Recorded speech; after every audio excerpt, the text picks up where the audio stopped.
श्री राधे राधे। और आज मैं एकादशी का कथा सुनाने वाली हूँ। भाद्रपद मास कृष्ण पक्ष की अजय एकादशी का महात्म्य। जरूर सुनिए इस कथा को।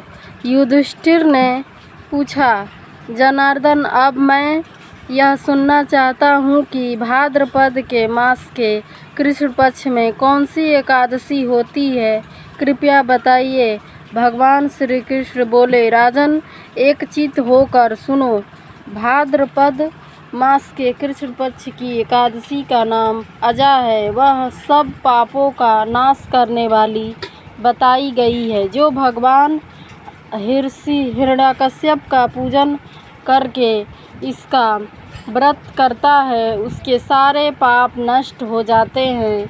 पूर्व काल में हरिश्चंद्र नाम के एक विख्यात चक्रवर्ती राजा हो गए, जो समस्त भूमंडल के स्वामी और सत्य प्रतिज्ञ थे। एक समय किसी कर्म का फल भोग प्राप्त होने पर उन्हें राज्य से भ्रष्ट होना पड़ा। राजा ने अपनी पत्नी और पुत्र को बेचा, फिर अपने को भी बेच दिया। पुण्यात्मा होते हुए भी उन्हें चांडालिका की दास्ता करनी पड़ी। वे मुद्रों का कफन लिया करते थे। इतने पर भी नृपश्रेष्ठ हरिश्चंद्र सत्य से विचलित नहीं हुए। इस प्रकार चांडालिका दास्ता करते उनके अनेक वर्ष व्यतीत हो गए।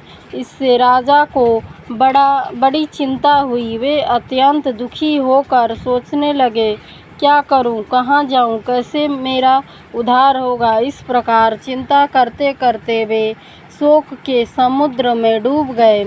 राजा को आतुर जानकर कोई मुनि उनके पास आए। वे महर्षि गौतम थे।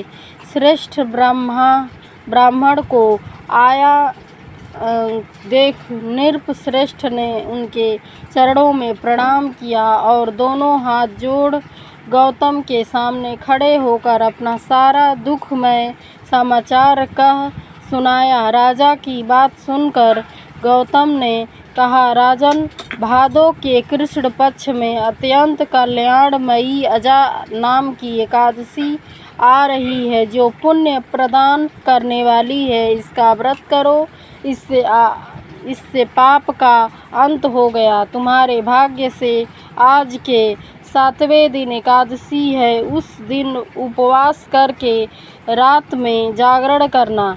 ऐसा कहकर महर्षि गौतम अंतर्ध्यान हो गए। मुनि की बात सुनकर राजा